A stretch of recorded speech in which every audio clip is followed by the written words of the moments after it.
Good afternoon. My name is Kai. Good afternoon. Thank you.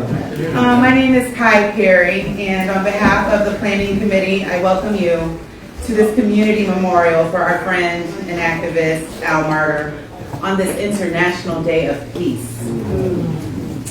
This day was thoughtfully orchestrated to provide an opportunity for community members and friends who organized alongside Al to pay tribute to his lifelong fight for peace, equality, and freedom.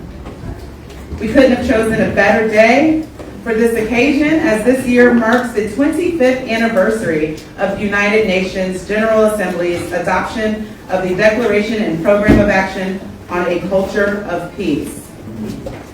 In that declaration, the United Nations' most inclusive body recognized that peace, quote, not only is the absence of conflict, but also requires a positive, dynamic, participatory process where dialogue is encouraged and conflicts are solved in a spirit of mutual understanding and cooperation.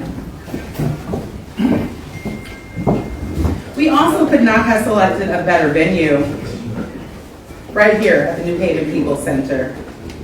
The New Haven People's Center is an 83-year-old all-volunteer meeting place of labor, community, immigrants, youth, peace, climate change, and social justice groups dedicated to cultural, social, and educational activities that promote unity and equality in a sustainable future.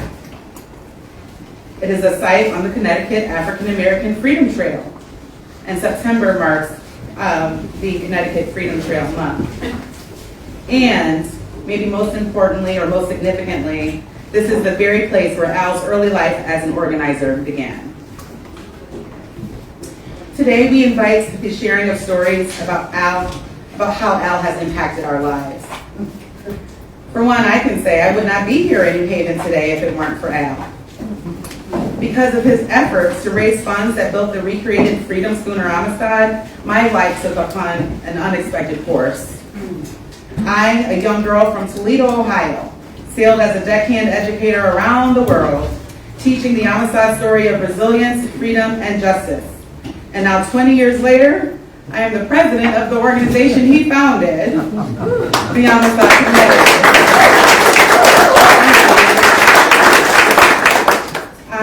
I'm also an experienced sailor because of Al, and board member of Discovering Amistad. That's the organization, nonprofit that operates the schooner Amistad. So his legacy will live on through me and through all of you. As Al Marder would say, welcome, friends. Our MC today has known Al since he was a baby. He too continues Al's legacy through his commitment to education and freedom. He is the president of the Connecticut Freedom Trail, educator at New Haven Public Schools, community historian, and secretary of the Amistad Committee. I introduce to you Charles Warner, Jr.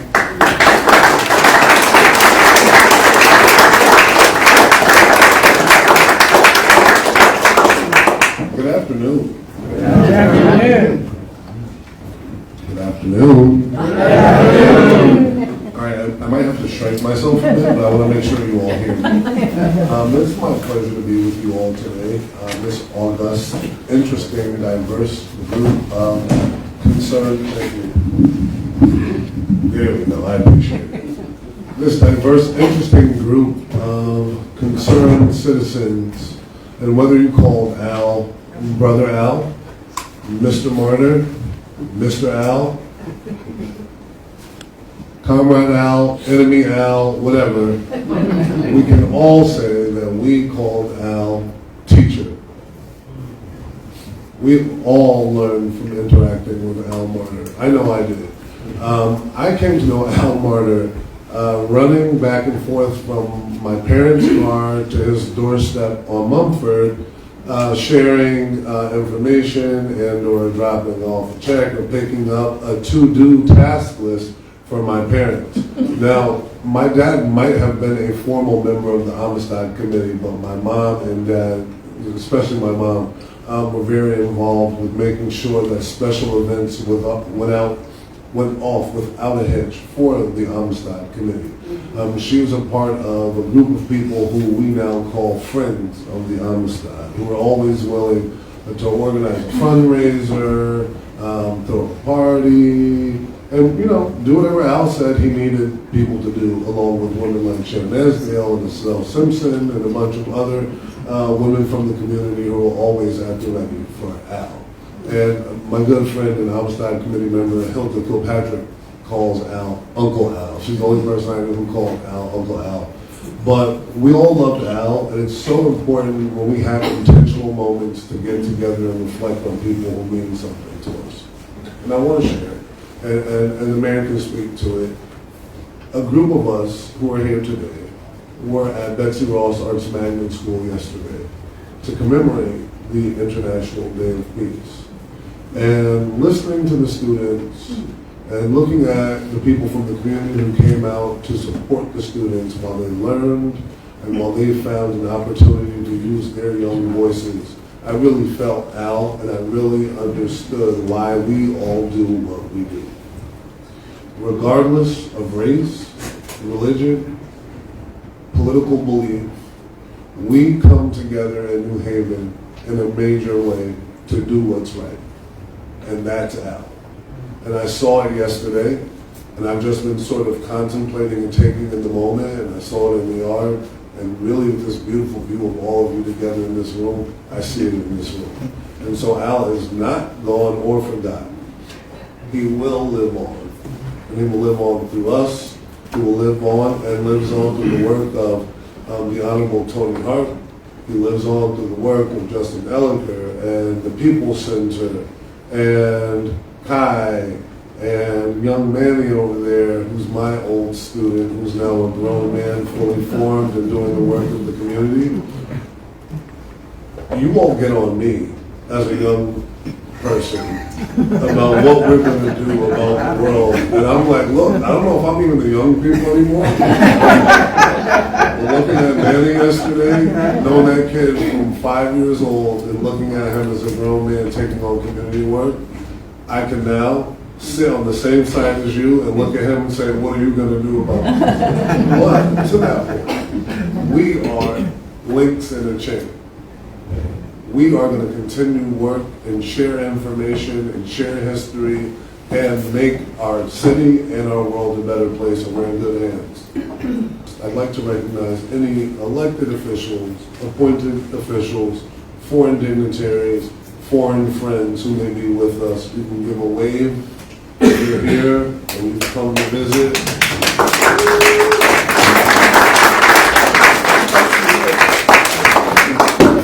Always happy to have any of our good family members who have a connection to Al through the important work between New Haven and Freetown, Sierra Leone. And I want to shout out any of my brothers and sisters from Sierra Leone and any of my brothers and sisters who do good work making sure that the connection between New Haven and Freetown is strong and is enduring. And I want to say thank you.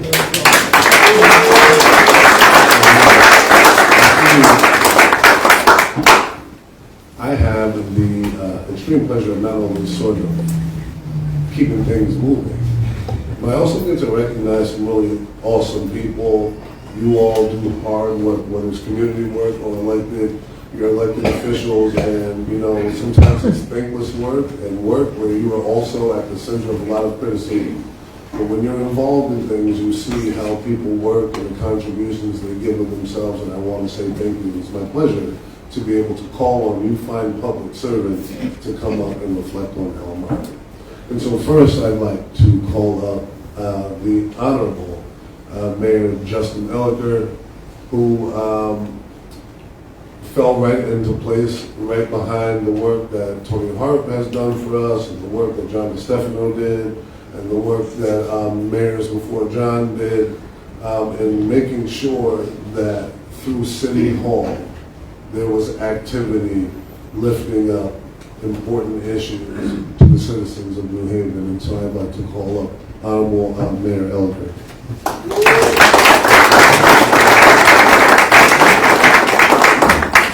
You know, as Charles said, his role is also to keep things moving. I think that's a message to some of the speakers.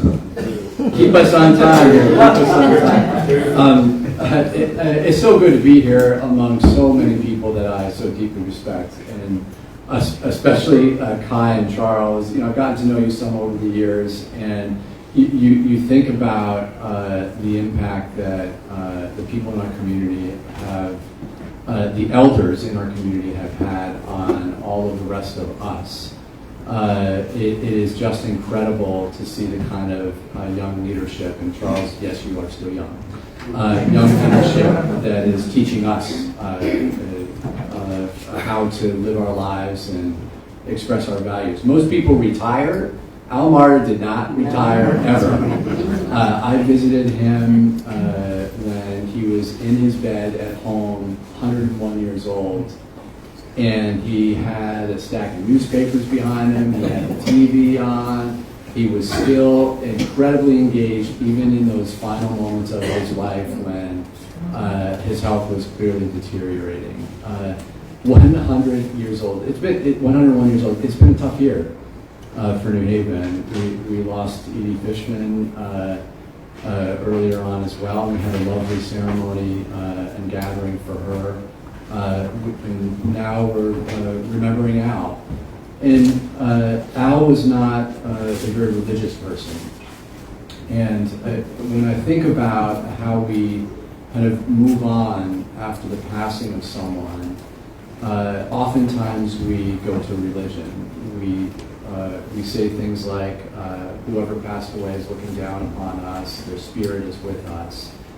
And that gives us a lot of comfort. And I would encourage us all to know that Al is with us. And that may not be necessarily, in Al's view, in the religious sense, in the spiritual sense, but Al is with us in our hearts. He is with us in our memories of him. And everything that we do, I hope we take Al's work, his teachings, what he has given to us in our lives. And you see that work going on in our community every day.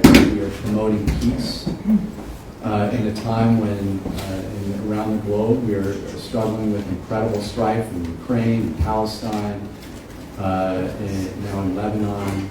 We're struggling with peace in our own community.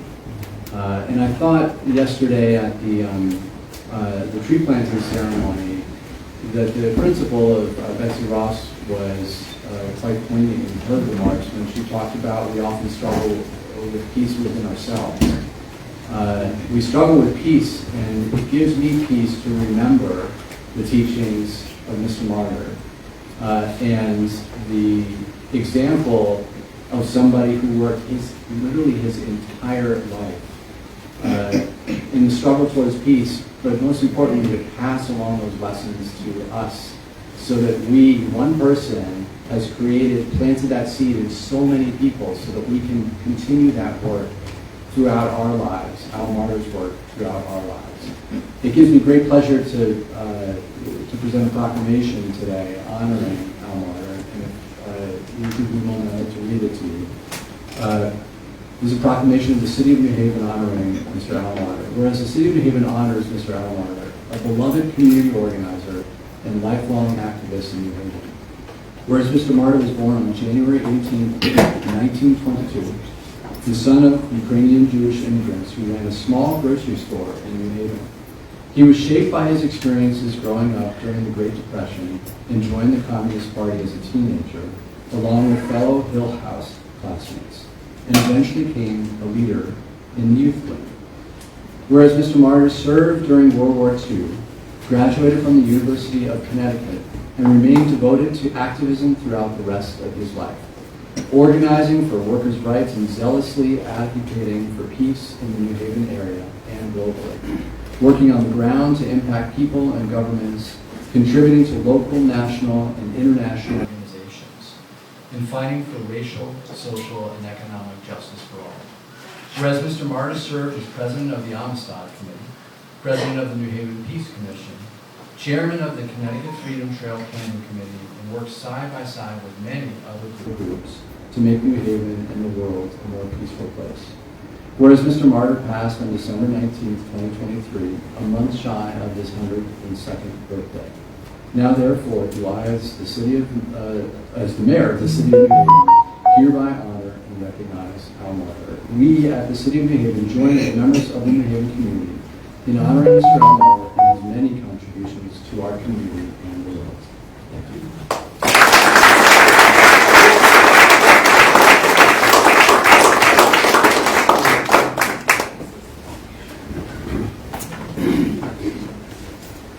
Next, it's my honor and privilege to introduce a woman who I can speak about personally because she's one of the women in the wider community who helped raise me. But she's also known for a long storied career of public service, a history-making elected official, but also she's somebody who has never been too big to get her hands dirty and meet with people and work with people and really make things happen. So I'm supposed to say, introducing the 50th Mayor of New Haven, the Honorable Tony Nathaniel Hart, but I like to introduce her as the godmother of the Connecticut Freedom Trail. And I'm going to tell you why. I don't know if she's going to mention it, but I'm going to say something really quickly. Then State Senator Hart is the person who introduced the creation of the Connecticut Freedom Trail into the legislature. And so it is an established piece of Connecticut history and life through her efforts. It was hard work on the behalf of the people who planned. It was even harder work on behalf of the public servants, also known as politicians, to actually make this thing happen. And Mayor Hart made, Mayor, Senator, Alderwoman Hart, all those things, Senator Hart made it happen. And so we wouldn't have 170 sites related to slavery, abolition, freedom, and the contributions of African Americans in the state of Connecticut. And these are in small towns and big cities across the state. We wouldn't have it without the efforts of two major people, Al Marder and Mayor Hart. Introducing the Honorable Tony Nathaniel Hart.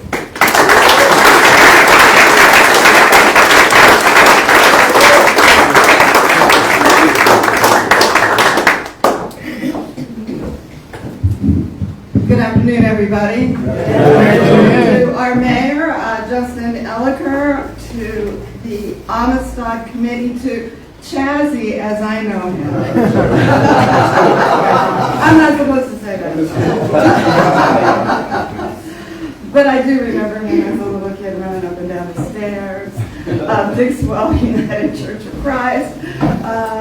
But anyway, that's another story for another day. To the Amistad Committee, to those of you who love Al Marder, as so many in our community did, and to all of you whose lives he touched here in New Haven. Good afternoon again. I'm going to just tell you how I got to know Al, and a little bit about myself too, so hopefully I'm not being too self-indulgent. I came from a Black history deprived environment. I grew up in Salt Lake City, Utah. I was nearly always the only Black kid in my classes, or even in my school, as was the case for junior high school.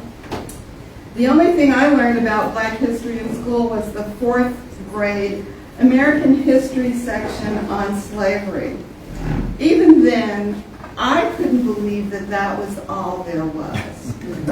As I later discovered, it was hardly an accurate portrayal of that time or the experience of Black people in this country.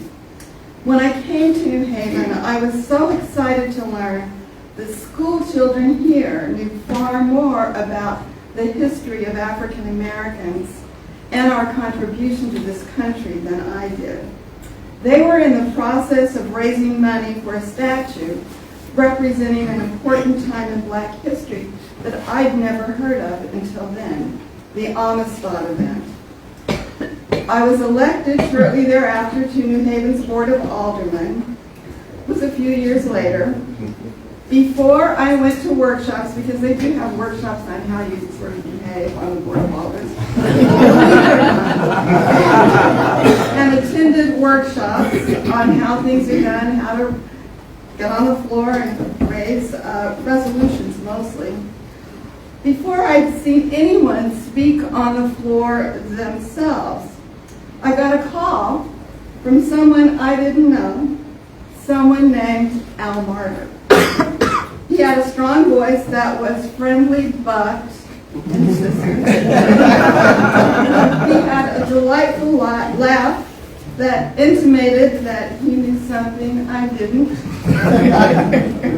Mr. Marder, or Al as I later learned to call him, informed me that they had raised most of the money for the Amistad statue and now needed a site. I was confused and wondered what that had to do with me. I was barely a member of the Board of Aldermen, and I wondered out loud why they just didn't place it on the green since the captives were held there. On the green, Al said, with a smile in his voice. And also a question.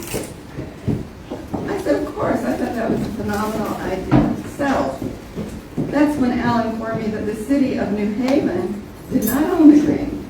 It is not city property. That's how much I know about New Haven. Then he said that since that is the case, it should be next to City Hall. And I said, fantastic. I'll support it. He said, oh no. I want you to lead it. I want to submit the resolution to the Board of Aldermen. And I'm thinking, what is the resolution? Since I've been on the board for what felt like 5 minutes, I thought there had to be someone more knowledgeable than me to lead the charge. I said no. And he said he wasn't taking notes. He said, don't worry, I will help it get passed. I've got a lot of people working with me. Now that was encouraging. I thought it was something that would give New Haven distinction. It probably wouldn't be so hard, I thought, if I just knew what to do. True to his word, Al and members of the Amistad Committee helped me get it passed as he promised. It was inelegant, but somehow we got it done. Me on the inside and Al and the Amistad Committee on the outside.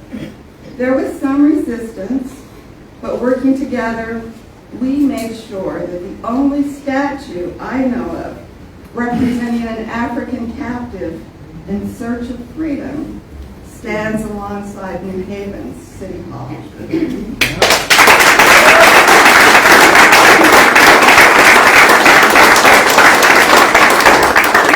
Every time I moved to another level of government, envisioning ways to vivify the story of human freedom and the role of Connecticut's people across 2 centuries of bringing people together from all ethnic and racial groups to fight for freedom. During the time I served in the Senate, as you heard, we collaborated on the Connecticut Freedom Trail and brought it to life first in New Haven and then throughout Connecticut. With me, our final assignment was to recognize William Lansing. And I'm proud that my main oral administration collaborated with Al and the Amistad Committee to recognize that great, though maligned man. Al dedicated his life to peace and freedom. He heard Cinque, some call, or Cinque's cry, "Me want free." Through his work, Al made sure that we all recognize, no matter how faintly, the song of freedom that rings in our hearts. Through his insistence, the leadership of the Amistad Committee, collaborations of people like me and so many of you who are here, generations to come will hear the song of freedom, will see its importance in creating a world where all are free, and witness that it is commemorated right here in New Haven throughout Connecticut. We are blessed that Al Marder walked our way. So many of us here today are even more blessed because he grasps our hands and we walked with him to link the past to what we hope, as he did, will be a future of peace and freedom worldwide. May he rest in peace in what he loved so much, freedom and peace. Thank you all for what you've done.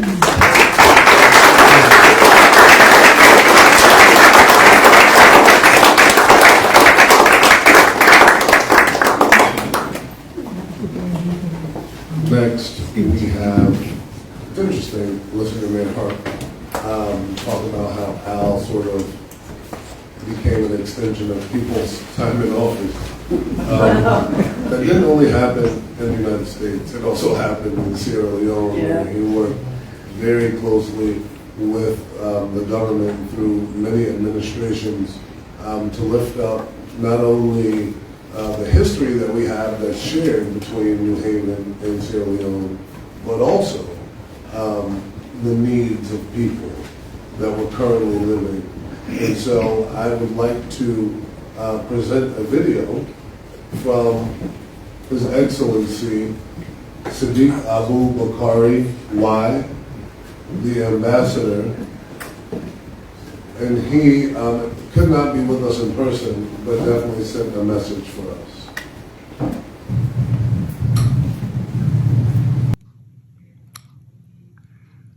My name is Sadiq Abubakar Y, Sierra Leone Ambassador to the United States of America. I was invited to our former Honorary Consul, Honorable Alhaji Mohammed Bari, who has since been appointed by President Dr. Julius Maada Bio as Sierra Leone Ambassador to Saudi Arabia. Today, I was invited to join you, but due to the busy, hectic schedule of the President's arrival for the United Nations General Assembly session, which is going to take place this week onto the end of the month, unfortunately, I will not be able to join you.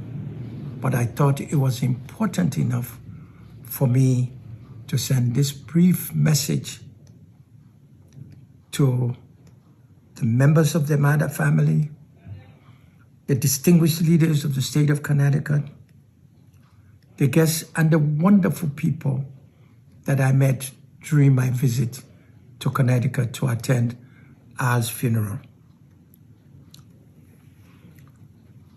Ladies and gentlemen, in every era, there are individuals whose impact transcends their immediate surroundings, that resonates far beyond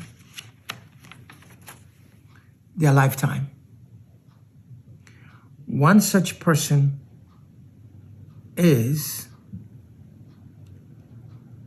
Mr. Alfred Marder.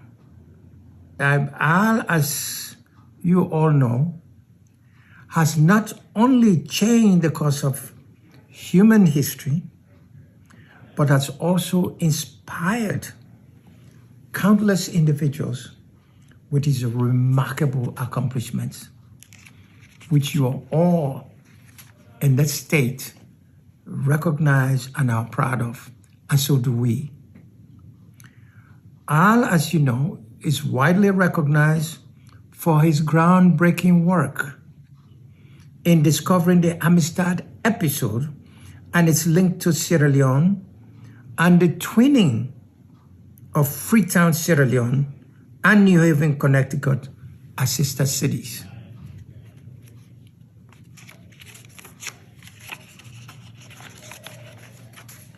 The Amistad incident of 1839 is a powerful reminder of the ongoing struggle for human rights and dignity.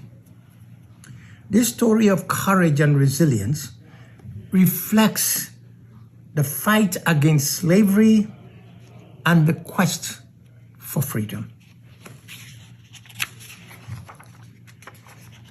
This of which serves as a poignant testament to the power of individual and collective action in the face of injustice. Due to Al Marder, the legacy of the Amistad story extends far beyond its historical context.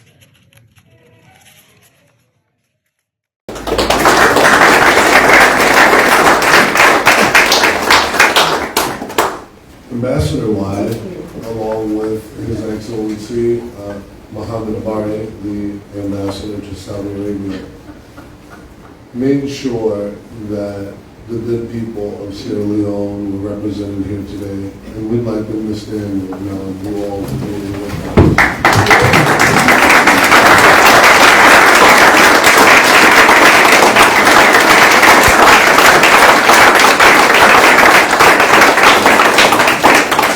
Both thankful and proud that you joined us, and that our New Haven and Freetown are sister cities, and we will keep that relationship going. Mayor Harp and Mayor Elker have both led or welcomed delegations from Sierra Leone here, and we thank you all for being with us.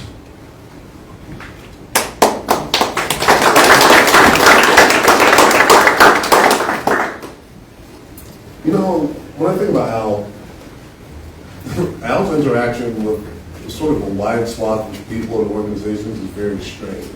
And it would really only make sense to me because, you know, I grew up here watching it in New Haven. Al, who we know was not religious, tended to spend a lot of time at the Dixwell Congregational Church. You know, when I think about it, it is funny. But that is because a lot of the work that was done in sort of speaking truth to power and representing civil and human rights also was very much so a part of the work of Dixwell Congregational Church. The Amistad Committee is a creation of the efforts of the Reverend Dr. Edwin R. Edmonds, who was then the pastor of the Dixwell Congregational Church, and the Reverend Peter Ives, who was the pastor of the First Congregational Church, Central Church on the Green. Both men came together wanting the city to lift up the anniversary of the Amistad incident, one to underscore, you know, the danger of man's inhumanity to man, but also to lift up what happens when the best of us come together for a common cause. And they went to Al. Al was the man who made the committee happen, and he kept that organization going really until his death. And from Al, it went into Kai's hands, and the trail went into my hands. And so Dixwell Congregational Church always had a special place in our heart for Al. We recognized Al this year on our Amistad Sunday, and it is for that reason we are lucky to have with us a young man who is the current interim pastor of the Dixwell Congregational Church. And recently graduated Yale Divinity School graduate, the Reverend Andre Cortez Guilford, who will bless us with a song because Al has insisted that music was necessary to transmit important messages.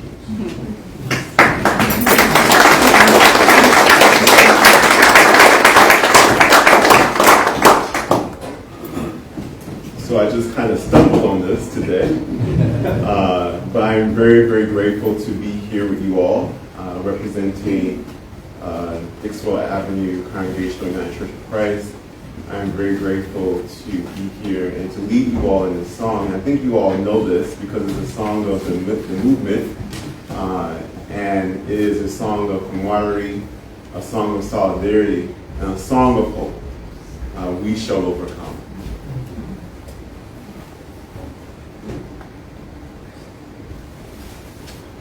We shall overcome. We shall overcome. We shall overcome someday. Oh, deep in my heart, I do believe that we shall overcome someday. We'll walk hand in hand. We'll walk hand in hand. We'll walk hand in hand. We'll walk hand in hand today. Oh, deep in my heart, I do believe we'll walk hand in hand today. And we shall live in peace. Let's all sing together. We shall live in peace. We shall live in peace.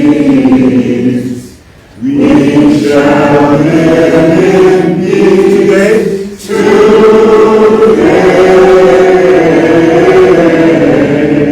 Oh, deep in my heart,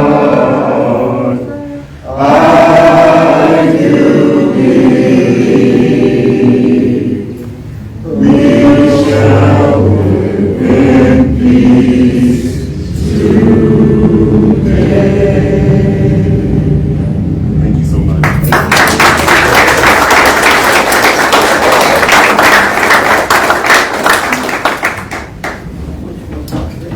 Next, it's my privilege to bring up a distinguished member of the Amistad Committee Incorporated, but also someone who's a personal good friend of Al Marder's. We're lucky to have him back in the city of New Haven. I want to introduce to you all Michael Carter.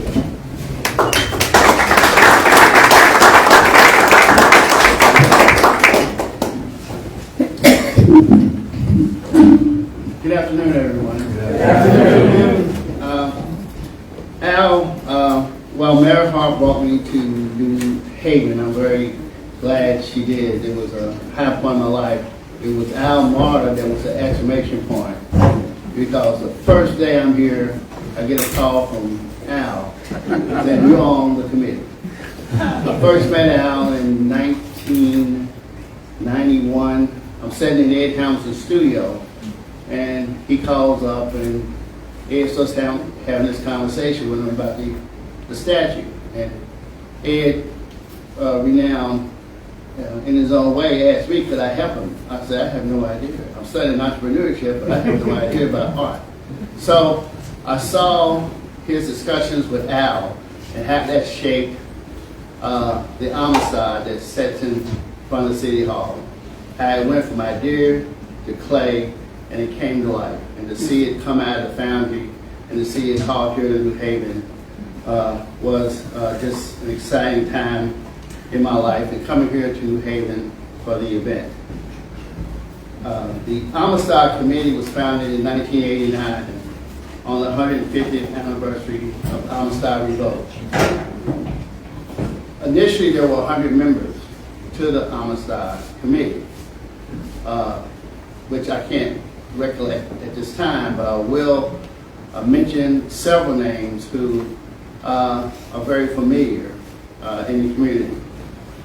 Of course, Al Marder, Reverend Edwards, Thank you very much. Reverend Ives, Clayton Robinson, Rob Ingleson, Vern Simpson, Willis Pritchett and George Pritchett, Charles Warner Sr., Kilpatrick, Robert Forbes, and Rosin Hamilton.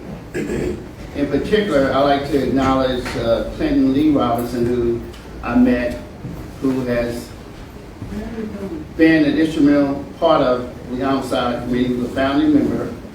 He came to New Haven from North Carolina, married his high school sweetheart, Mary Alice Newkirk, and established a life for himself by continuing his education at Southern Connecticut State and being actively involved in the community. He was involved in very many important organizations, including the NAACP and too many in the church to name.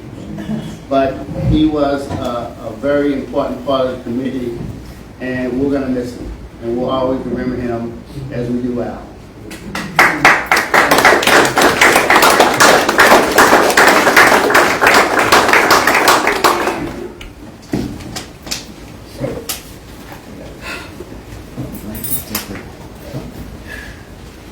We're happy to have you here with us today in this meeting. So I get the esteemed privilege of representing the Connecticut Freedom Trail. Todd Levine, who is a state architectural historian and also the coordinator for the Freedom Trail, moonlights also as a fireman in the volunteer fire department. He is on call, so he's not here to do his speaking portion of the program, and he said he would make it here as soon as he got, done saving lives. I think, look, if there's a good reason to be late, that would, But I can speak on behalf of the Freedom Trail because I am currently the president and chairman of the Freedom Trail, and I'll tell you how that happened. Al had been president of the Freedom Trail since the trail was created by he and then Senator Hart. And he was simultaneously the president of the Amistad Committee. And so when I joined the Amistad Committee, I get a phone call from Al one day randomly. He said, Charles, I've been thinking. I think it's time for me to do some retiring. And I'm like, oh, you think now's the time for some retirement? Okay. And I was thinking, man, since you've been around, I can finally pass some work on.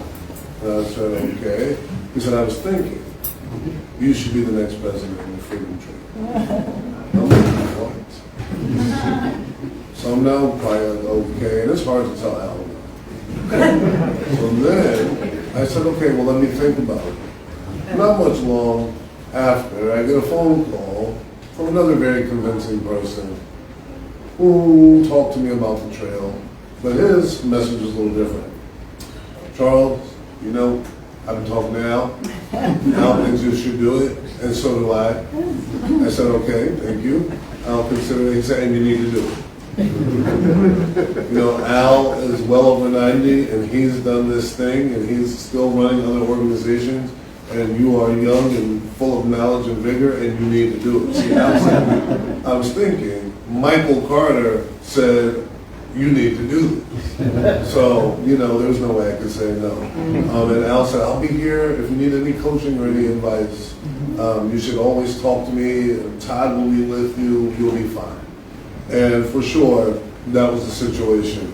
Both the folks at the State Historic Preservation Office, Department of Economic Development, have been very good about being full partners with the Amistad Committee, who, because of then Senator Hart's genius, the Amistad Committee is the statutory partner for the trail. So we are stewards of the Connecticut Freedom Trail now and forevermore. And we have worked together so nicely to not only lift up, sort of, it's not just about lifting up Black history. It's about telling stories of resistance and struggle and how freedom happens. But it's also letting people know that you own a piece of this. Whether you're directly involved or not, the city you live in, the town you live in, holds memory for this kind of history and struggle. And so that's what we're doing. Our mission is to educate people, make people aware, and get people involved, and ultimately get folks to understand that we share a space, and a rising tide lifts all ships. If one of us hurts on any side of town, then we all hurt. And we all have a duty to act. And before us, with the current sort of political and social landscape, history, just telling the truth, is on the chopping block. So it's not easy. But we get the work done, and we get the work done because people hold truth in their hearts. And thank goodness the citizens of New Haven care about history and truth and making people's lives better in this collective space that we share.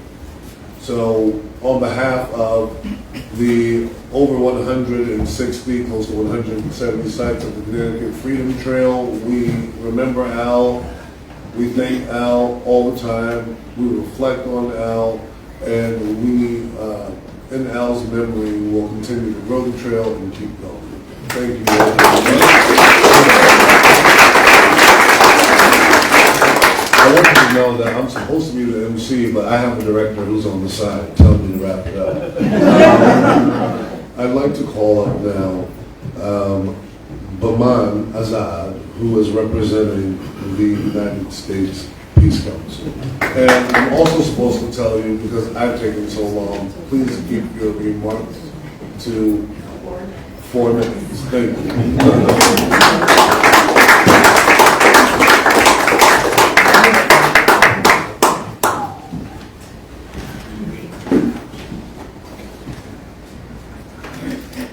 Greetings. Almost a year has passed since we lost the true, peace-loving, and justice-seeking revolutionary who spent almost all his century-long life in the struggle to oppose imperialism and war, defend the oppressed, and fight for the rights of the working class, both in this country and throughout the world. Alfred Marder was a visionary whose deep understanding of the nature of the system we live in was guiding light for all of us in the U.S. Peace Council for many decades. Under his leadership, the U.S. Peace Council became a leading force in the peace movement, both nationally and internationally, and gained the respect of all fighters for peace here and abroad. As both a Vice President of the World Peace Council and President of the U.S. Peace Council, Al played a key role in shaping the direction and policies of the WPC and USPC.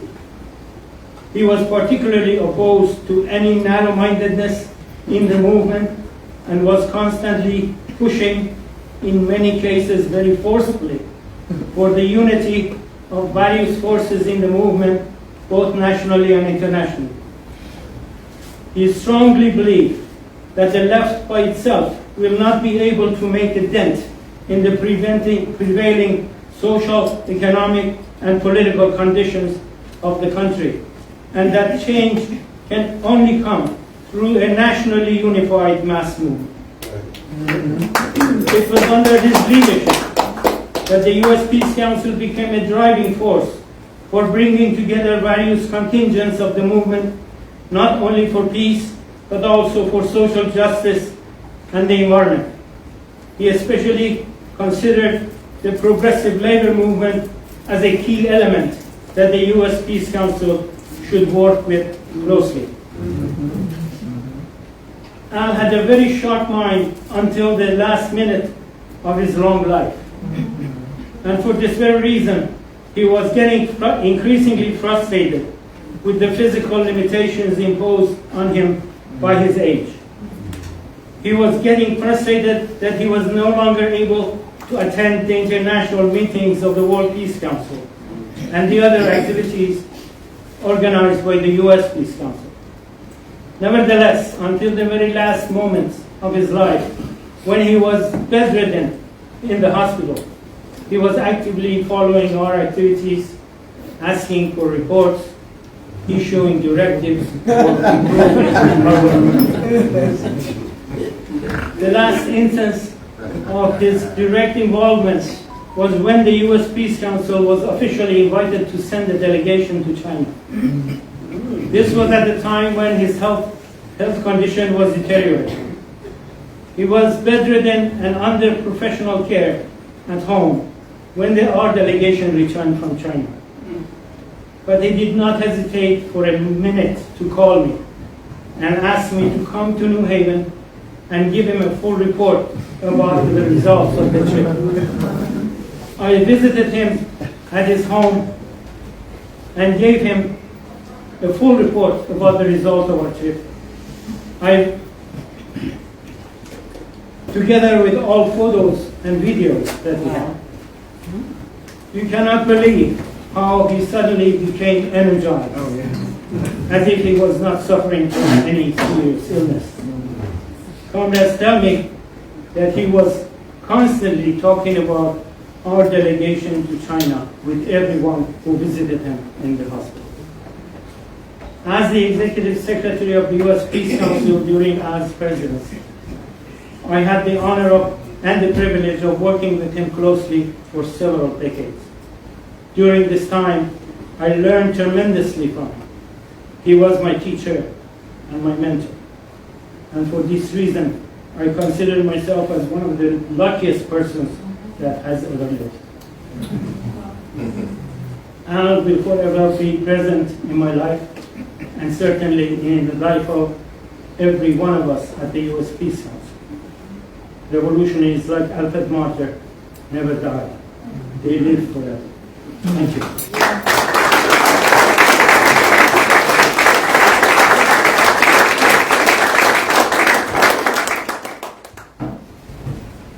Next, we have a video tribute from a member of the World Peace Council, Iraklis, Safar. On behalf of the World Peace Council, the international organization of the anti-imperialist peace movements in the world, which is close to 76 years next year of age, of struggle, founded in 1949 in Paris, we are today sharing with the comrades, friends, brothers and sisters of our beloved Alfred Marder few thoughts about the lifetime struggle and sacrifice of our beloved Alfred Marder to the peace movement in the US, to the global peace movement, and especially and particularly to the World Peace Council.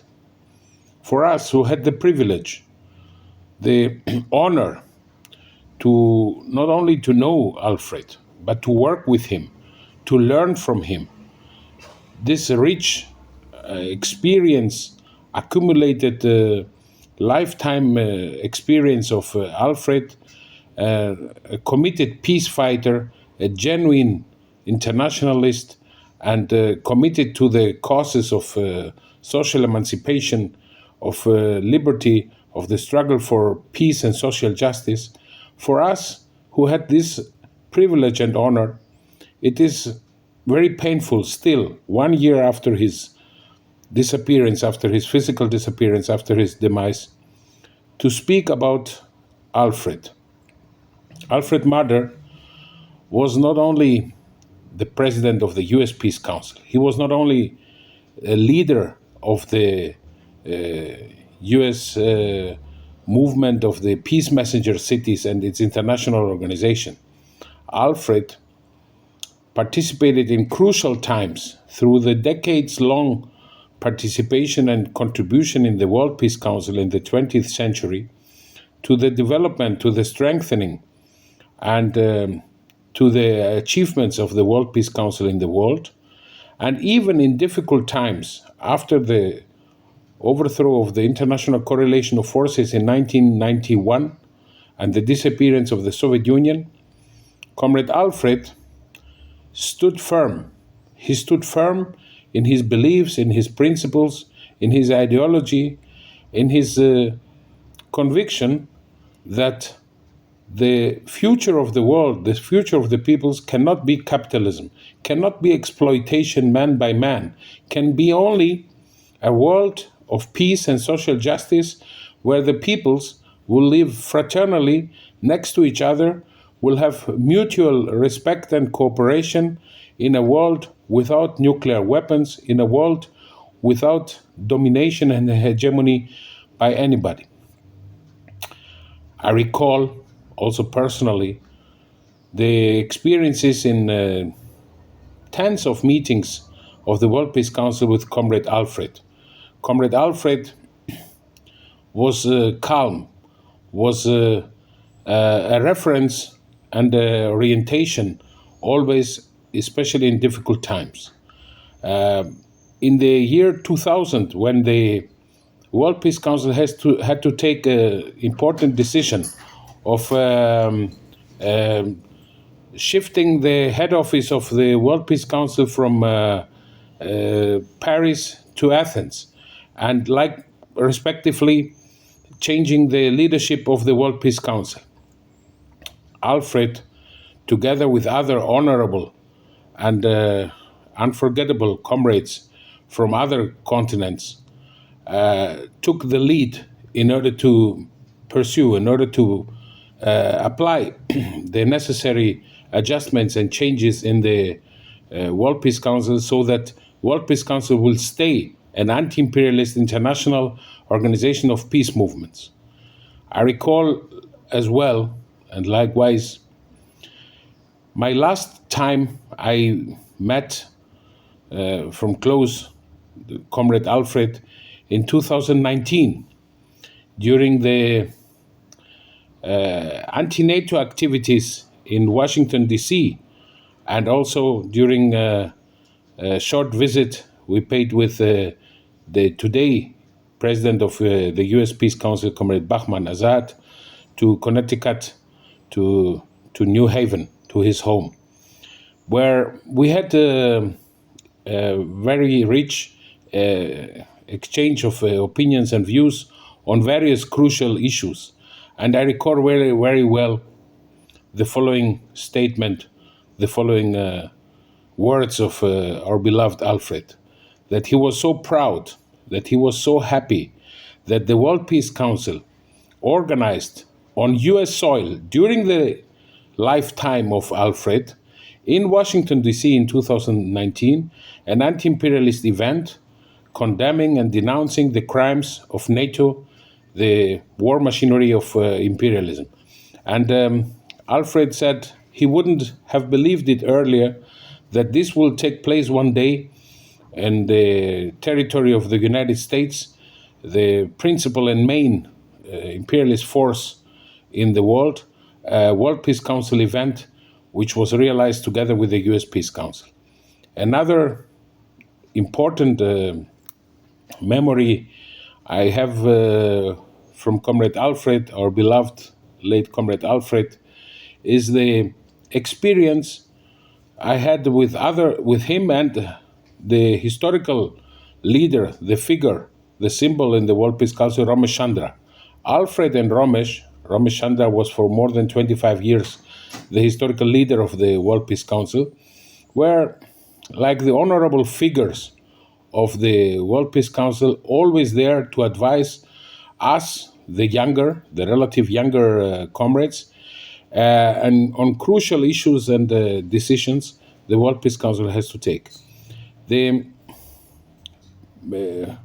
World Peace Council will never forget Comrade Alfred, figures like Alfred, who are not only enriching our collective history and memories, but always serve as a source of inspiration for the anti-imperialist orientation and character of the World Peace Council. And as such, Alfred will remain an icon, a symbol of a peace fighter for the just causes of the poor and the oppressed in the world. Our warm salute to all the friends, the comrades, the brothers and sisters, the family members of Alfred, and the struggle continues. A luta continúa.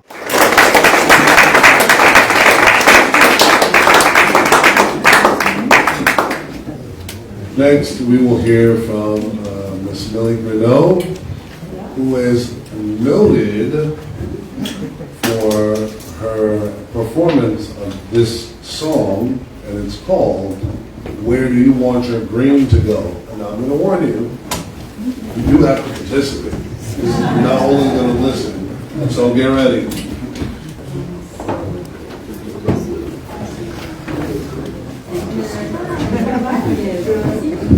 So while the copies are coming around, I'll give you the story on this song. As Chaz said, Al always said there had to be music.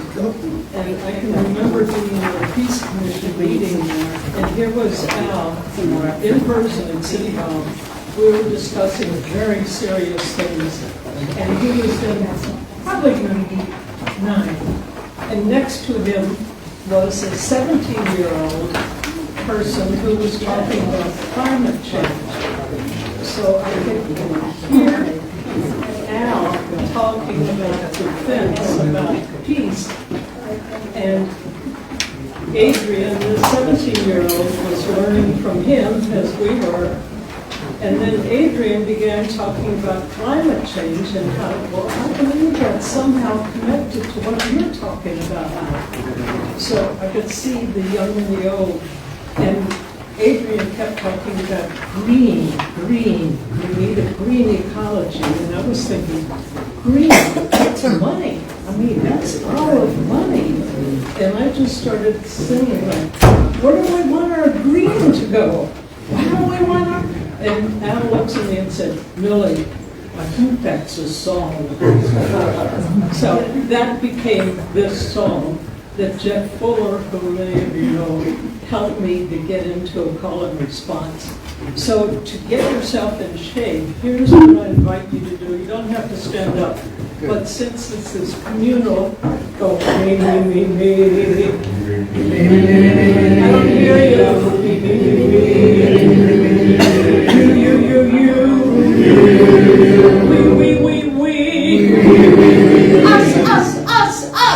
Us. Great, now just stand up and turn around and sing it to somebody away from you. Are you ready? Stand up. Just ready? Me.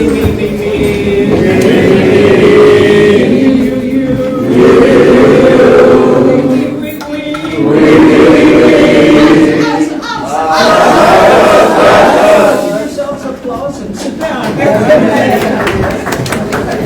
the warm-up. Where do we want our green to go? Where do we want our green to go? How do we want our taxes spent? How do we want our taxes spent? Okay, one more time. Where do we want our green to go? Where do we want our green to go? How do we want our taxes spent? How do we want our taxes spent? New Haven made a choice. We used our city's voice to tell our reps how to act. Stories on the back. Congress has been willing to subsidize the killing of millions, and that's a fact. So, yeah.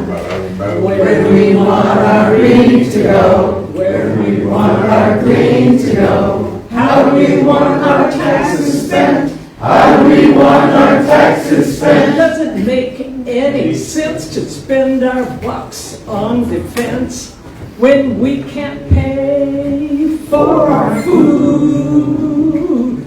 It takes a lot of green to build a submarine. We have 66. Another one do any good.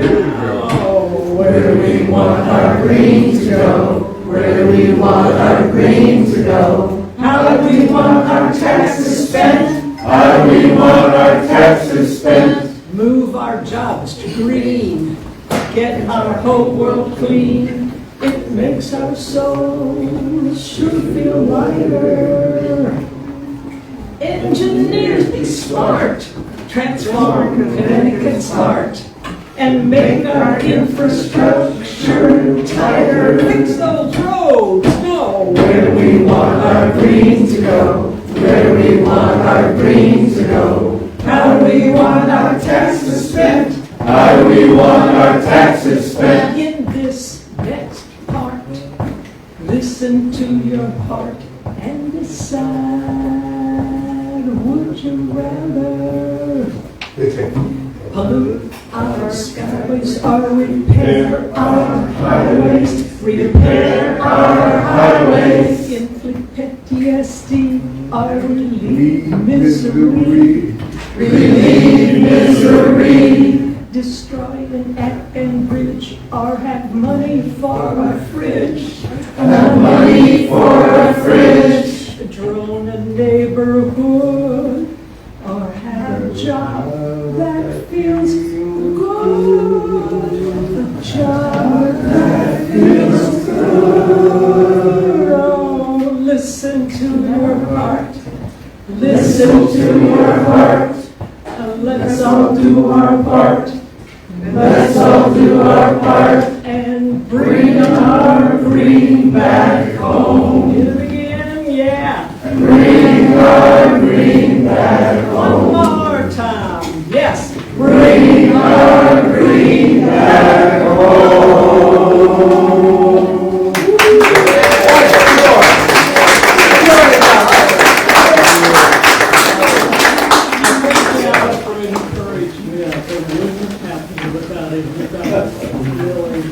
That should be a song. So thank you all.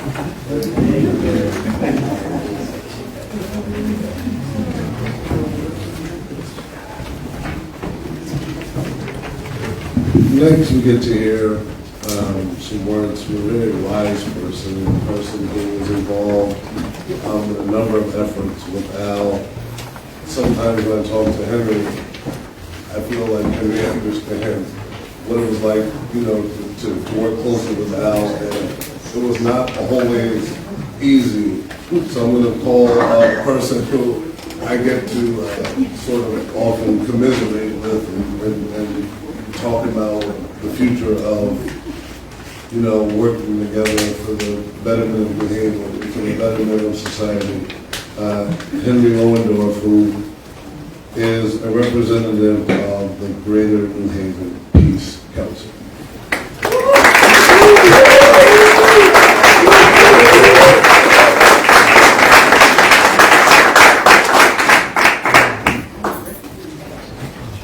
Thank you all for coming. Good afternoon. I first met Al Marder in 1973 at meetings of the People's Coalition for Peace and Justice, an organization that eventually became the Greater New Haven Peace Council. One thing we can probably all agree on is that Al was a visionary, as has been mentioned. He connected the dots among all of our physical, cultural, emotional, and social needs and the need for peace and justice. He personified the phrase, without peace there is no justice, and without justice there is no peace. Importantly, Al connected economic and political theory, Marxist theory, with the everyday practice of making life better for our neighbors down the street and our cousins on the other side of the world. He became a master political organizer and a leading political thinker. Al personified the Union song lyric, if the bosses get in the way, we're going to roll right over them. Even the tremendous physical disabilities he suffered as he approached 102 last year didn't stop him from painfully internalizing the terrible slaughter that he saw taking place in the Middle East. 2 weeks into that repeated and renewed bloodshed, he wrote, quote, I am sitting here seething in anger over the Middle East, unquote. He demanded that those of us who had legs to walk on, do something to end it. From his sickbed in November 2023, just weeks before he died, he emailed to ask who organized the protest at Colt Firearms for its manufacturing assault weapons headed to Israel. And his message was, do something. How did Al Marder get to be Al Marder? One, he learned early lessons of class, early life lessons. The goal of those who actually rule this country is vast, unending accumulation of wealth at any cost to the rest of us. And two, class struggle. Workers had to counter that grand theft with unity and solidarity. Al grew up in a tough New Haven working class neighborhood where during the Great Depression, sheriffs sat in his parents' small store pilfering the few pennies that customers paid for goods because his parents were behind in their rent. He watched law enforcement throwing furniture into the street from the homes of families being evicted, while brave neighbors carried the furniture back into the home from the backyard. He discovered the Jewish Eastern European immigrant workers, socialists, who purchased this very building at 37 Howe Street to turn it into a community hub on behalf of peace, desegregation, and justice. There's a flyer, a brochure about the People's Center you should get because the history of this building is incredible. And you should look at it. He passed out daily worker newspapers at plant gates telling the story, not the big business press stories of the wealthy, but the stories of workers' lives and struggles. With high school classmates, he closely followed the inspiring fight by Abraham Lincoln Brigade volunteers to help save the Spanish Republic in the 1930s from fascists, a fight that failed in large part because the U.S. was neutral. And he absorbed the run-up to World War II. Al joined the Army, but after basic training was held in the U.S. because of his left politics. Eventually, however, he overcame the prejudice and shipped out to honorably serve to defeat the Nazis in Europe. He returned from the war to go to college, but his classes took second fiddle to organizing students with the Young Communist League and organizing unions in Connecticut's Grass Valley. He and his family rebounded, mostly, from the McCarthyite charges that in the 1950s arrested him for simply applying his First Amendment rights. Hey folks, it's happening on college campuses near us today. And he was able to lead the peace movement in New Haven and beyond, as you've already heard. Jasmine Thurston's slideshow, I think we'll see that later, and the materials on the tables outside illuminate the many different peace struggles and efforts to reclaim African American history, that is, the history of the United States, that Al led and engaged in. His thinking flew at 30,000 feet, where he could see the big picture, but his feet were firmly planted on the picket line in the offices of our pro-war members of Congress and behind the podium of conferences where he was speaking. While he was honored by international audiences, he also passed out flyers in front of City Hall, where he vigiled against nuclear weapons and joined in reading Martin Luther King's Beyond Vietnam speech that links poverty, inequality, and militarism. Really, it's the theme of Al's life. This poster behind me, El enemigo es la pobreza. The enemy is poverty. It's not somewhere overseas. The enemy is poverty. Just as peace cannot be separated from justice, neither can theory from practice, and Al was on top of all of it. Al lived in a momentous century. The point is, he fully participated in making it a momentous. His legacy demands no less from us. Al Marder, presente.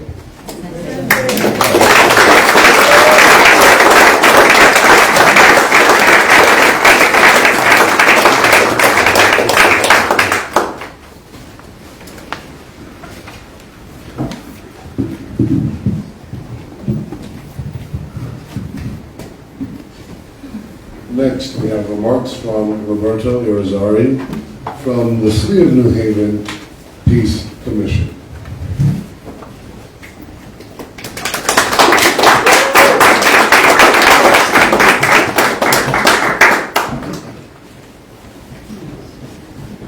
So, I'm humbled to speak about Al Marder as current chair of the New Haven Peace Commission. Al Marder was one of the founders of the New Haven Peace Commission in 1988, chaired it for many years, and was a guiding light until last December. I had the honor of meeting him via Zoom at our meetings, and had the pleasure to meet him in person with previous chair Joe Fishman, again, as a way to get his blessing and establish an organic chain of leadership. All along, I have been humbled by the task of walking on the path that Al and others created for me. His legacy is of such magnitude that at times I feel little. So I have to be content with identifying some essential components of his values and translate them to my own reality. Al was Al, and I am me. But I can be like him and learn from him. So this is what I am learning now. Peace for Al was not an abstract idea for a greeting card or for a meme. Peace was a real state of things that was sought so that the world could survive the threat of nuclear power and bombardments. And so that the city could operate without the symbolic violence of injustice and its concrete consequences. Peace was a real state of things that was actualized by working with other racial groups so that racial injustice could be overcome in this city. Right now, when the fires of racial hatred are being fanned and human life is being consequently endangered, Al's legacy inspires me to be courageous and think about what is needed to undo the evils caused by racial hatred. Now I am, for instance, wondering where is the outrage at the threats of violence in Springfield, Ohio.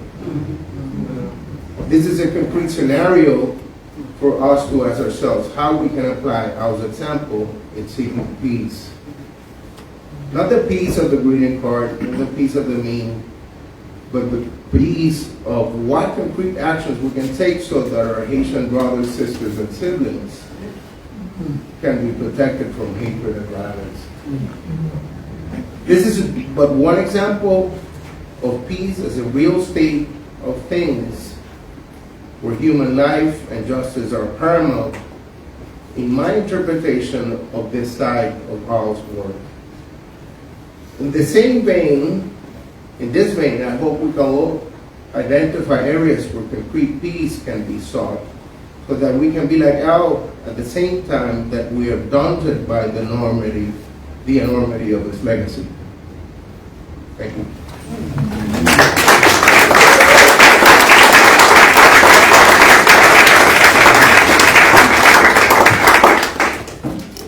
Next, we have remarks from Wynn Heimer from the AFL-CIO.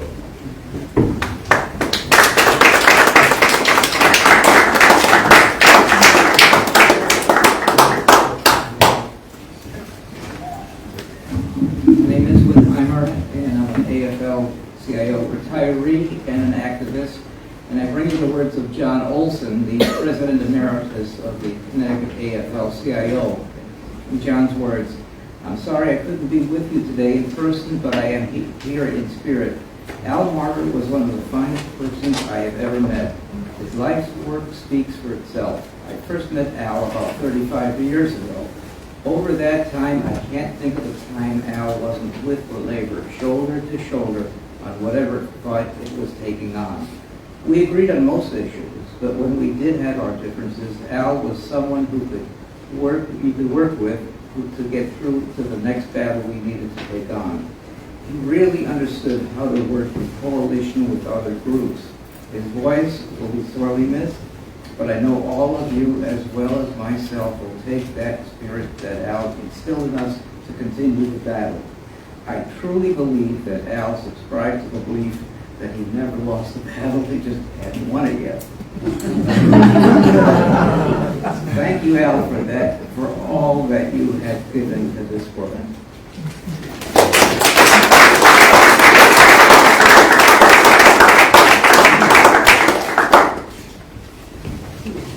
Next, we have remarks from the International Association of Peace Messenger Cities, and those remarks are from Dusan Stojanovic, read by Mary Compton.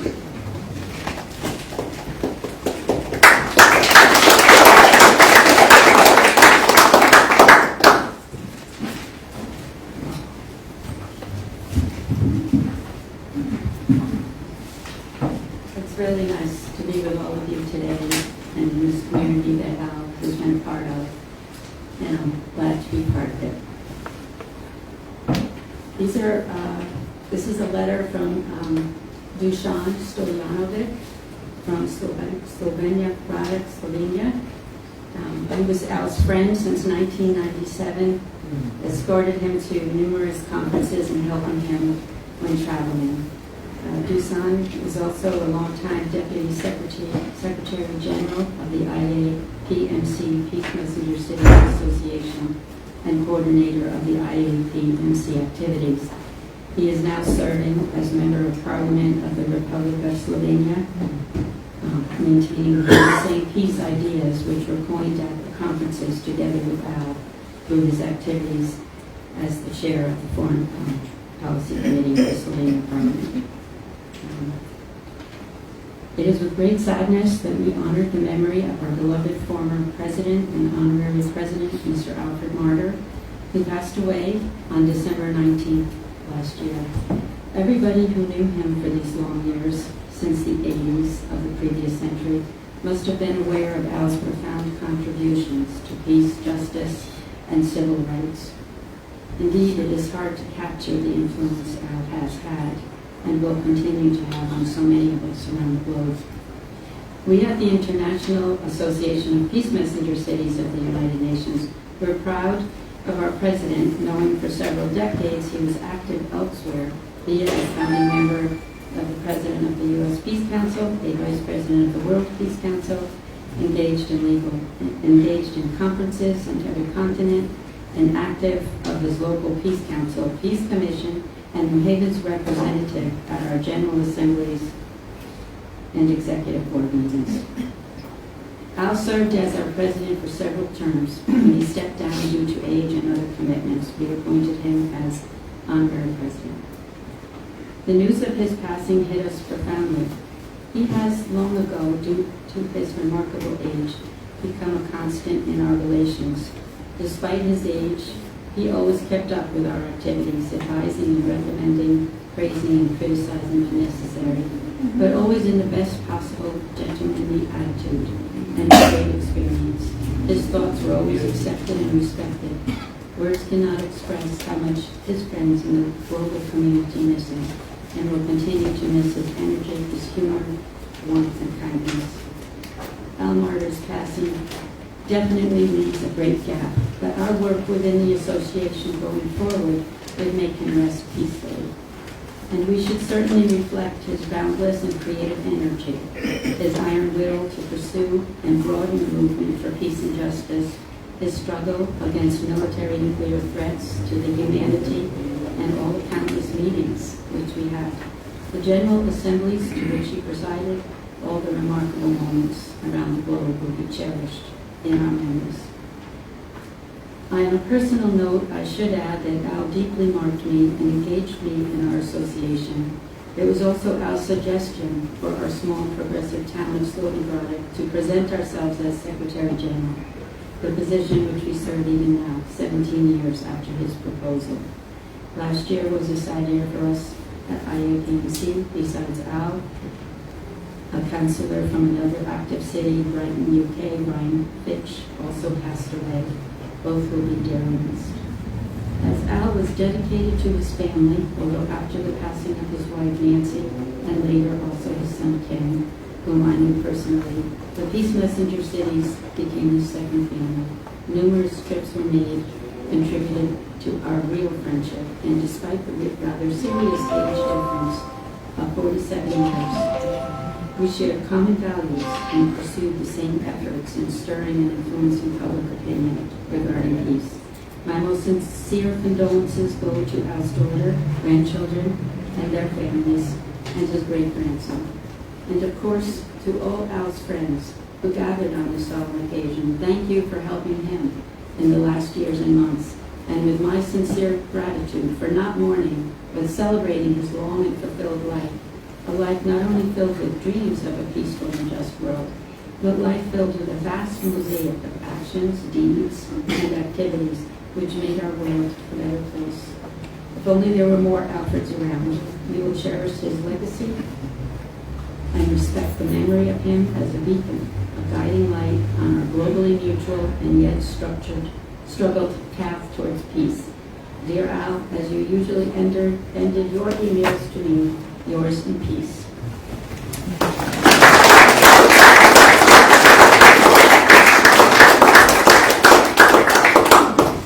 Next, we have remarks from Jim Pendleton, representing Veterans for Peace.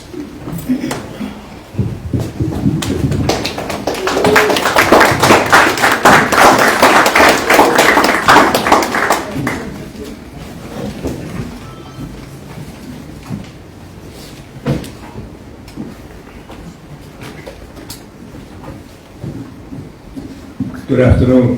Good afternoon.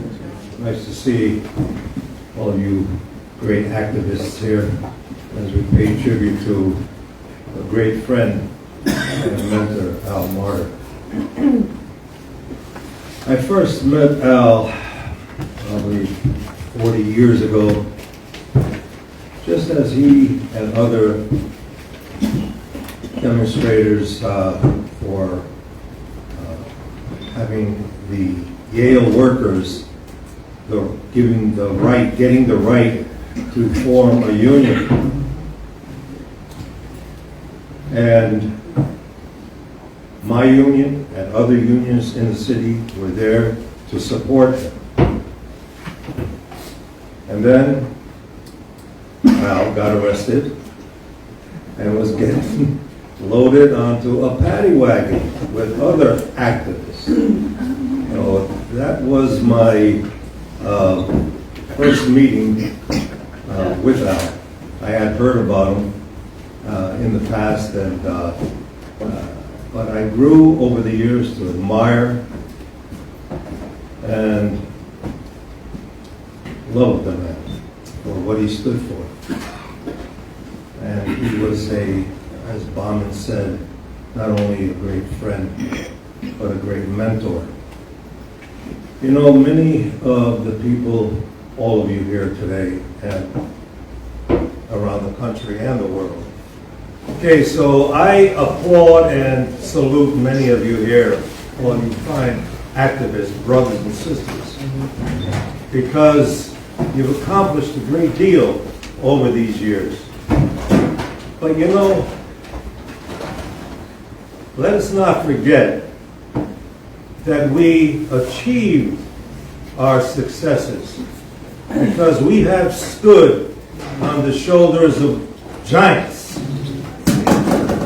that came before us. One of those giants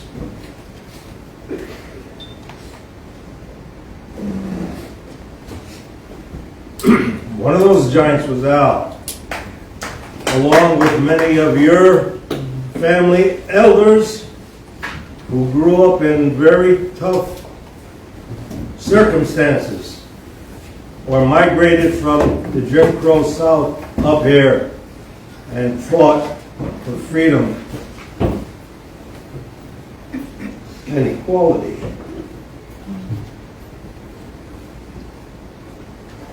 I'm sorry. But Al was one of those giants, and he was a great influence on many of us. I was very impressed And I always loved the way Al had this great way about him, his impeccable integrity. He had honor, steadfastness in his purpose and what he was doing. And he never talked over anybody's head. His clarity came through loud and clear, and we understood. And we could sense that passion for what he believed in. And many of us who thought we could never be in charge of a committee or getting involved, he gave us that confidence that, yeah, you can do it. Tomorrow I want you to go down to the mayor's office. Rosa Dolores or anybody. And, you know, he got us involved and he gave us the confidence that, yes, we can. Okay? We can do this. A lot of things that I wanted to say was already said, but I just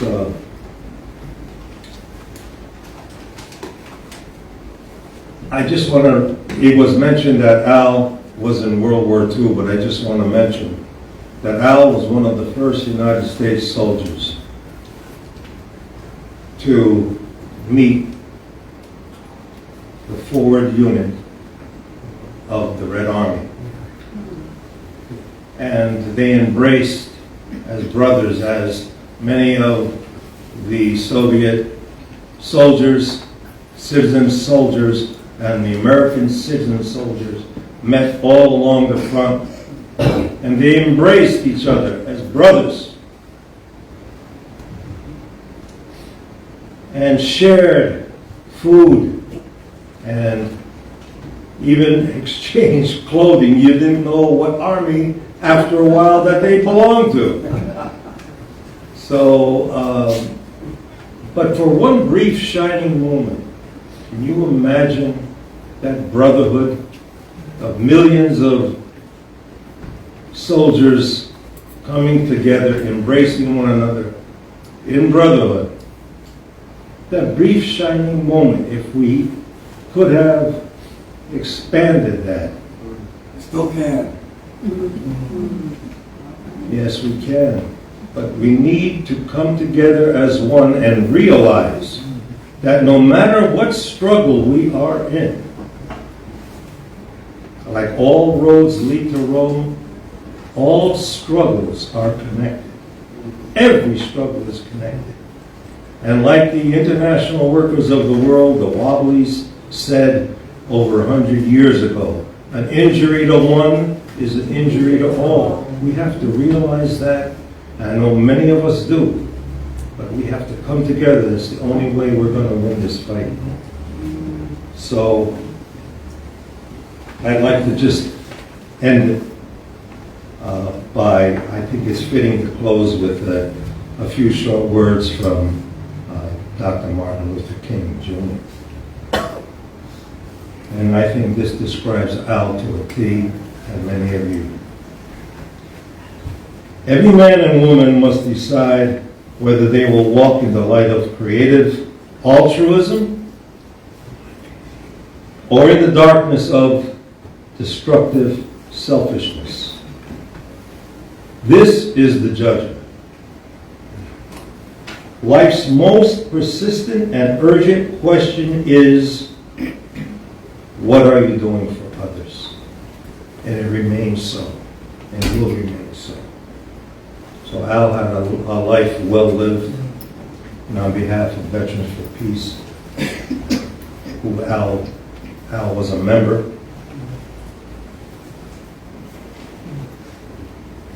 there's a tribute from the National Director of Veterans for Peace, and it's very short. It simply says,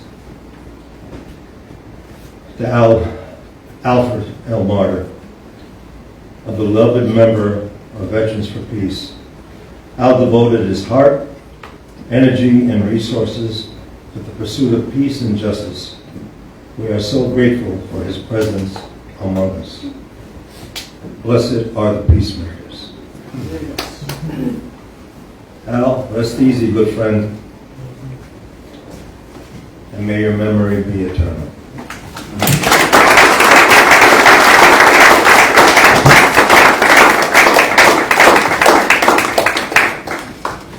Next, I'd like to call Bill Marico and Ben McManus of the New Haven People Center.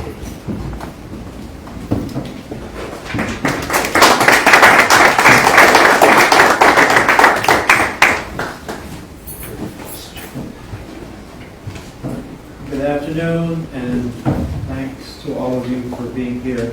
I'm Ben McManus. Bill Marico could not be with us today. I succeeded Bill as treasurer of the People Center in the year 2020. And shortly thereafter, I had an in-person meeting with Al at his home. And I had heard about Al and the history of the People Center and everything that Al had done, has done, and was doing in his lifetime still. And I was honestly in awe of the man, and I was like, oh, wow, I'm in his presence now. And I don't think I did any talking. I listened, and I took in his energy, and even late in his life, I saw the strong jawline. He was a man of principle, and he was a wonderful example of someone who found his calling early in life, his reason for being, and he stayed true to that until the end of his life. And I'd like to take this opportunity to thank all of you who have given donations to the People Center in Al's memory. And in our fundraising campaign this spring, The Great Give, we dedicated that to Al to raise money for the refurbishing of our patio and our access ramp and the new concrete path leading from the street to the backyard. As I'm sure many of you know, the People Center depends on your donations to stay open and to be a place for the community to come together and to organize around all the issues that were very dear to Al. And I want to encourage anyone at any time to please donate in memory of Al, or for any reason that you feel compelled to donate. Thank you. And thank you to Al Marder for everything that he has done, that he did for all of us in his lifetime. And I hope that we can all continue his legacy. Thank you.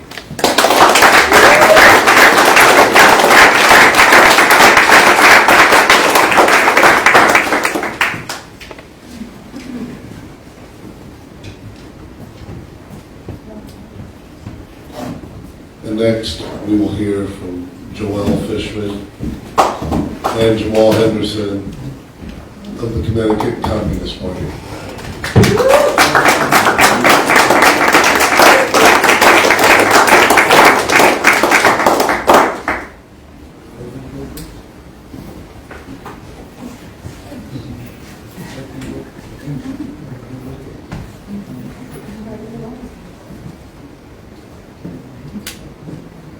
Good afternoon, everybody. Good afternoon. Yes, it's an honor and privilege to be here this afternoon.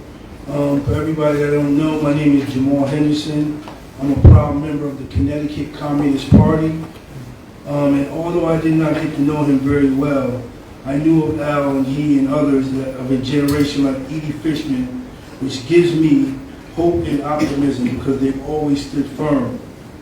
And it's their example that helps guide the next generation of the Communist Party. So I want to thank them. There are countless ways in which my comrades and I draw inspiration from the life and legacy of Al Marder. Al was a dedicated Communist Party organizer who tirelessly championed for equality, peace, and justice. From a young age, We fought against the oppressive system of capitalism, demonstrating a deep commitment to improving the lives of working class people and opposing discrimination. His legacy has a profound impact on the work that I do here with the party today. Al Marder will always be an iconic figure in my life who taught us to persist in the fight for change. So let's all continue to honor his legacy by carrying on his peace activism. Thank you.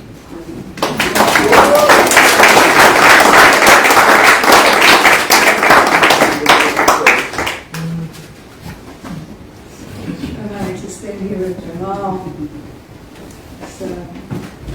It's a beautiful occasion and it's a hard occasion.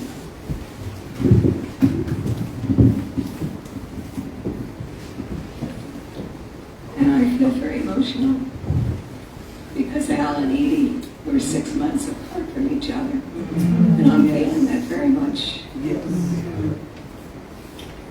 I had the privilege of working alongside Al Marder from the time I moved here to New Haven from New Jersey in 1968. I had been introduced to Sid Taylor, who was the extraordinary chair of the Communist Party in Connecticut, and he brought me to meet activists all over, in Hartford, New Britain, Bridgeport, and finally here in New Haven. So before going to Al's home, I had already heard of his courageous and principled stands against fascism and McCarthyism. From the moment we met, I could see he was a strict taskmaster. But he accepted me and was completely supportive of the idea that I run for Congress on the Communist Party ticket as a way of helping the public at that time overcome anti-communist lies and stereotypes, and therefore be able to think bigger about a better life. Al found the Young Communist League and the New Haven People's Center when he was a student at Hillhouse High School, opposing the war in Ethiopia, which led to World War II.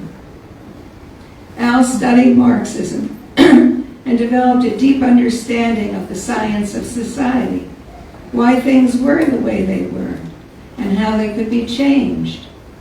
That informed all of his leadership and all of his creativity. If you saw Al standing up against the war in Vietnam or other imperialist wars, or walking on a strike line, or protesting racist actions, it wasn't because he was simply responding to each as an individual issue. He saw the interconnections of exploitation, racism, and war built into the profit-first capitalist system. Al fought against any injustice and organized for reforms, which he saw as part of the movement towards socialism and equality. He saw the need to bring together allies in order to win hearts and minds and achieve progress. Al was a brilliant tactician on the side of working class people. We all learned from Al. And when the chips were down and some big problem arose, you could count on Al to help brainstorm strategic solutions to move forward.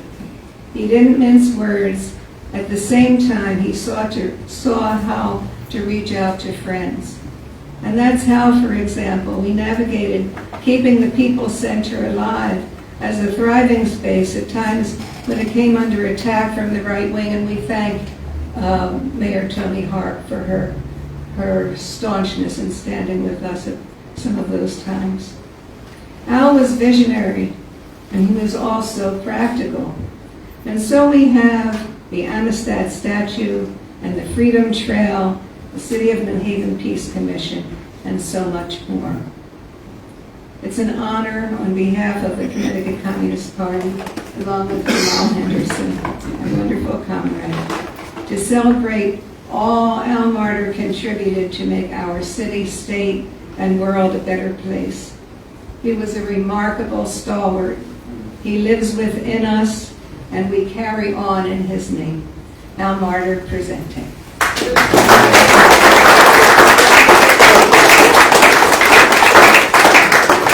As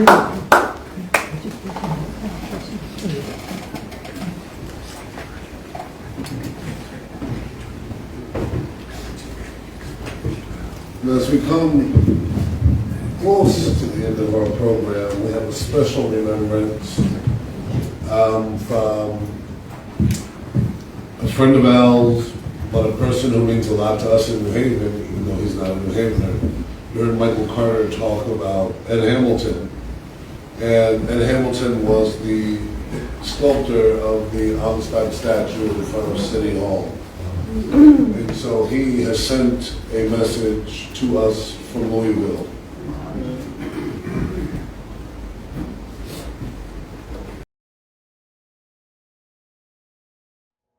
Hello, Bernadette and I bring you greetings from my hometown of Louisville, Kentucky, where the Amistad Memorial was created. Alfred Marder was truly a man of peace for his country and for all peoples, no matter your nationality. Al and I met when I became the sculptor that won the competition to create the Amistad Memorial.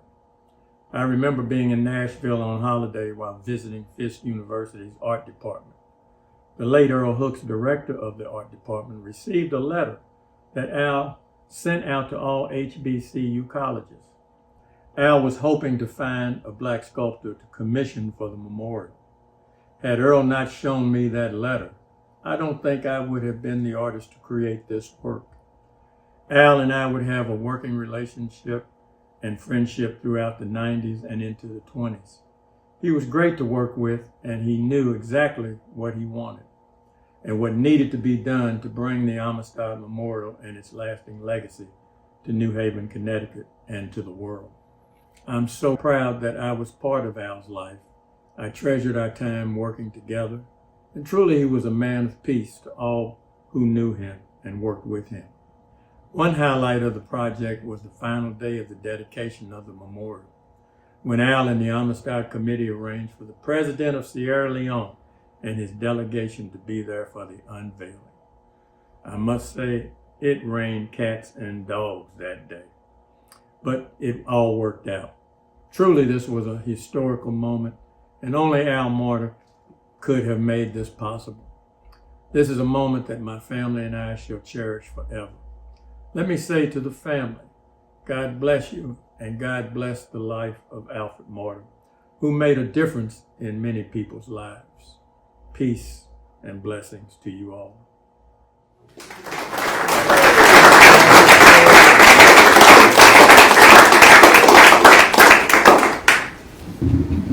And we're going to give the last remark to a man who served our community in a number of ways. But through his public service work, he became connected to Al and the work that Al was doing in the community. And at this time, I'm going to ask Gary Tenney to come on up and share some words.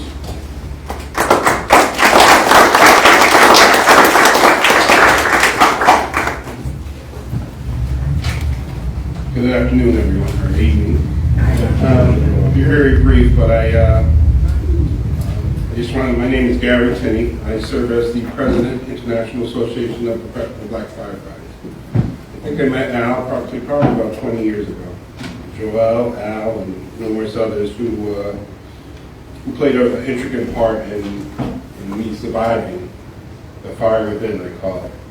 And then social justice, discrimination, and all the different things that we continue to face through our communities. But that being said, I would like to thank Mr. Marder for his commitment to social justice and his lifelong commitment to equality for all. I deeply appreciate Mr. Marder's years of dedication to local and international peace throughout the nation and beyond. Over the years, I was extremely fortunate enough to sit down at the kitchen table at his home and learn about many of his life experiences. I can't tell you how much I felt like Luke Skywalker and someone telling me, the force be with you after I left. And just, he, like the gentleman said earlier, he just had a way of communicating with you and making you feel special and loved. in so many ways. And that shows when you look in this room right here and you meet all the different people. It's just, it speaks for itself. And again, what a journey. I just every time I look at him and think about him, it touches me in a way that just it makes me feel whole. I want to continue to fight. Last but not least, I want to thank again Al Marder, People Center, for his continued support throughout the years and in the struggle for justice and peace. He will truly be missed. Keep the fire burning for justice. Thank you.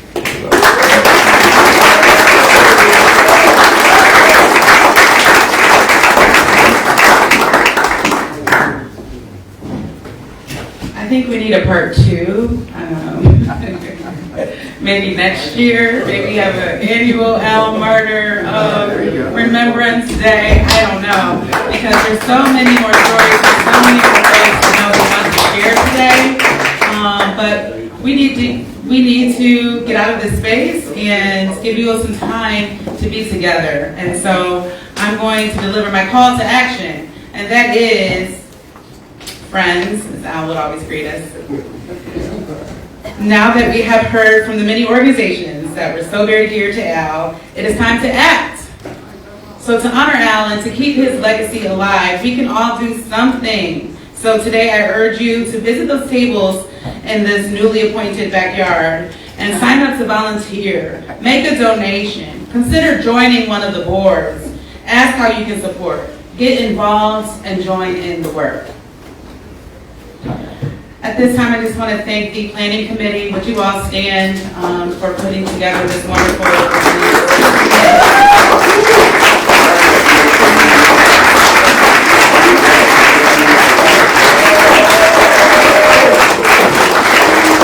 Mary Thompson, give us a wave. Joelle Fishman, Ross Hamilton, Henry Lowendorf, John Olson, and Thomas Thurston. And a special thank you to John Jairo Lugo of the New Haven People Center, Shayna Hotchkiss from Shayna Etc., Pierre and Christina Goburn, the Pink Alive Creative Team, Michael Mills and Rhythms of the Heart, Jasmine Thurston, Miles Wilson Tolliver, and Millie Renault. We thank you all for making this a memorable occasion.